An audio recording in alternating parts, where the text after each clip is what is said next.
마지막 코멘트는 윤겸 전문가인데요. 반전 반등이 아니라 반등.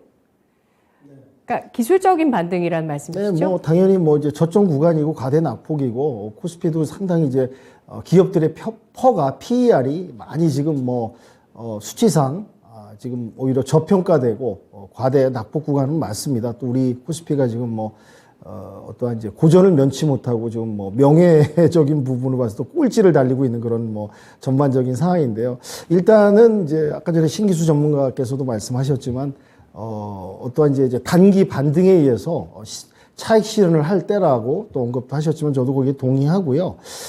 뭐 기술적 반등, 반발 매수, 저점 구간, 과대 낙폭 구간에서 이제 일어나는 구간이 아닌가라고 이제 그런 관점으로 대비하시고 접근하시면은 무리가 없지가 않을까 해서 이런 이제 코멘트를 만들어 봤고요.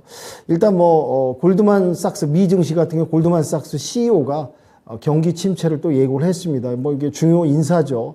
그 인사들의 발언이 뭐 전부는 아니겠지만 1차적으로 이런 세계의 그런 전반적인 트리플 악재 플러스 알파 악재, 국내 또 우리 5종 악재 세트 플러스 알파 이런 뭐 혼재된 종합백화점 악재성에서는 경기 침체가 오는 부분은 이제 겸허히 받아들이는 일종의 통가 의례, 혹한기에 접어들은 뭐 이게 단기간의 반전이라든지 단기간의 어떤 완전한 어떤 상승, 반전이 일어나면서 이제 우상향을 길게 볼 수 있는 그런 상황은 아니니까 한 번 더 장이 출렁일 수도 있고 2200선에서 코스피는 계속 공방을 이어가면서 한 번 더 출렁이고 내려갈 수도 있다는 걸 여지를 한번 두고 대응하시길 좀 바라고요. 다행히도 미국 뭐 넷플릭스가 언급하신 대로 뭐 실적이 상회했습니다. 그다음에 이제 금융 쪽인 이제 골드만삭스도 실적이 상회해서 뭐 가뭄의 단비 형식으로 해서 지금 약간 이제 반등을 와왔는데 어떻게 보면 이 반등 부분이 그 타임 기간에 비해서는 좀 과대하게 좀 올라온 부분이 있거든요. 예전에 이렇게 반등이나 상승은 사실 시간을 먹는 게임이니까 떨어지는 거는 사실 이 시간이 아니라 그냥 급격히 하락하는 부분을 보일 때가 이제 과대 하락장인데 상승장이라는 건 시간을 잡고 시간을 먹는 게임이다 보니까 점진적으로 상승하는 부분이 있습니다. 근데 이제 최근의 반등은 좀 시간을 갖다가 좀 단축해서 좀 급격하게 단기간에 올라온 부분이 아닌가. 요 며칠 사이긴 하지만 요런 점에 의해서 이게 상승세가 꾸준히 이어지지는 않는다고 좀 보면서 접근하시면 어떨까 생각이 듭니다. 그리고 지금 또 유가 관련해서 한번 봐야 될게요. 뭐 유가가 올라가면 뭐 당연히 경제나 인플레이션에는 도움이 안 되죠. 지금 뭐 미국이 이란이 이제 그 드론을 갖다가 무기용 드론을 갖다가 또 러시아한테 팔아먹은 걸 갖다가 또 발견해 갖고 추가 규제를 한다고 합니다. 그러면 또 원유가 좀 들썩일 수 있는 부분이 있지 않을까. 이런 이제 유가 변동을 갖다가 주시하면서 좀 관심 있게 보시길 바라고요. 그다음에 이제 영국 증시, 유럽 증시 같은 경우는 뭐 영국이 양주 긴축 추가적인 부분을 갖다 연기하겠다. 지금 뭐 약간 좀 안개 정국입니다. 이제 영국 총리도 지금 뭐 물러날 수밖에 없는 지금 뭐 그런 측면인데요. 최단기 총리가 되지 않을까. 이게 정책, 경제 정책, 정부 정책을 갖다가 오락가락 이랬다 저랬다 하면서 파운드 가치가 떨어지면서 또 감세 얘기 왔다 갔다 또 국채 부분 막 혼란스러운 이런 장. 아직도 금융위기의 불씨는 아직 꺼지지 않았다. 이런 부분 좀 보시면서 체크하시면서 접근하시고요.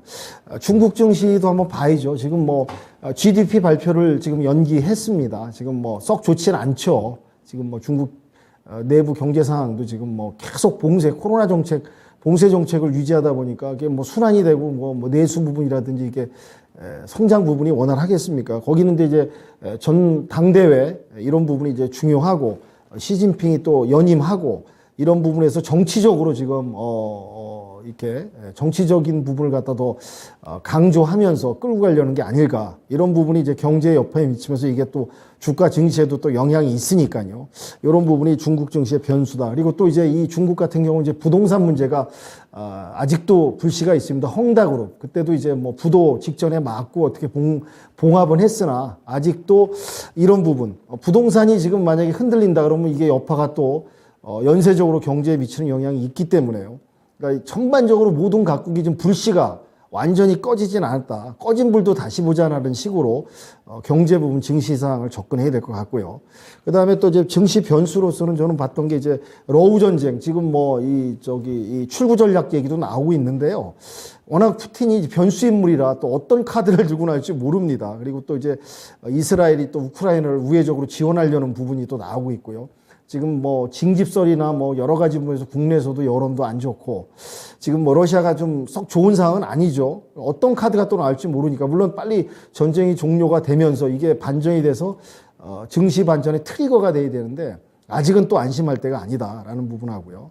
또 이제 사우디하고 미국 관계가 썩 안 좋습니다. 사우디가 이제 미국을 비판한 뭐 미국인을 갖다가 뭐 중형을 때려갖고 지금 외교 관계가 악화되면서 사실 사우디하고 미국이 좀 이렇게 우호 관계가 계속 이어지면서 원유도 좀 증산을 하고 원유가가 좀 진정이 돼야 되는데 사우디도 지금 뭐 러시아에 줄대기를 하려는 거지 뭐 양다리 양줄 타기를 지금 하려는 모습하고 여러 가지 사우디도 이제 미국과 약간 이제 이런 인권 부분 이런 정치적인 부분에서 대립되다 보니까 지금 이번에 빈살만 왕세자가 방한도 연기한 게 지금 우리나라하고 어떤 우리가 지금 미국 줄서기를 하는 부분 이런 외교적인 민감한 부분도 좀 없지 않아 있다 이런 부분 얘기도 나오고 있습니다. 그러니까 하여튼 뭐 갖가지 변수하고 악재가 아직도 지금 꺼지지 않아가는 그런 위험한 상황을 항상 염두하시고요.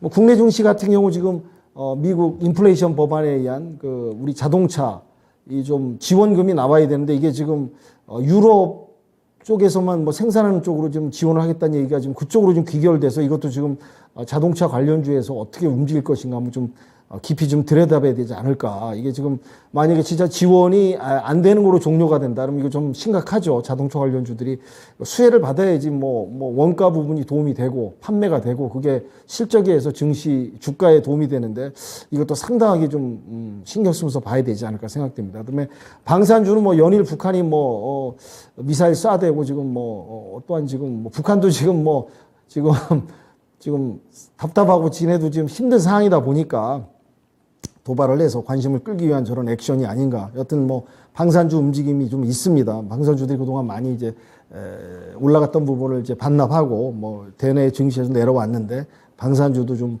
좋은 종목들 체크해서 보시길 바라고요. 네온 관련해서 네온이 사실 뭐 급등을 원자재 값이 급등해서 또 반도체 값이 원자재가 또 올라가는 이런 부분, 네온 관련주, 또 반도체에서 관련주 같이 해서 보시고요.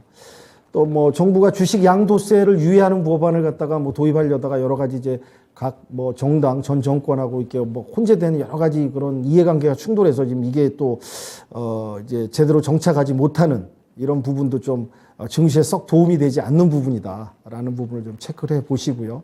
그다음에 오늘 이제 관심 섹터로는 뭐 말씀드린 대로 지금 방산주 북한 관련해서 방산주 좀 보시고 이제 로봇 관련해서 이제 물류 로봇을 이제 이 시장을 확대하고 커나가는 시장이 커지는 부분이 있습니다. 그래서 이제 로봇주는 뭐 중장기적으로 계속 좋은 섹터니까 그 안에서 잘 분석하셔서 옥석 가리기해서 접근하시길 부탁드리면서 전체적인 시황 체크 포인트 관심 섹터에 대해서 말씀드리도록 하겠습니다. 네.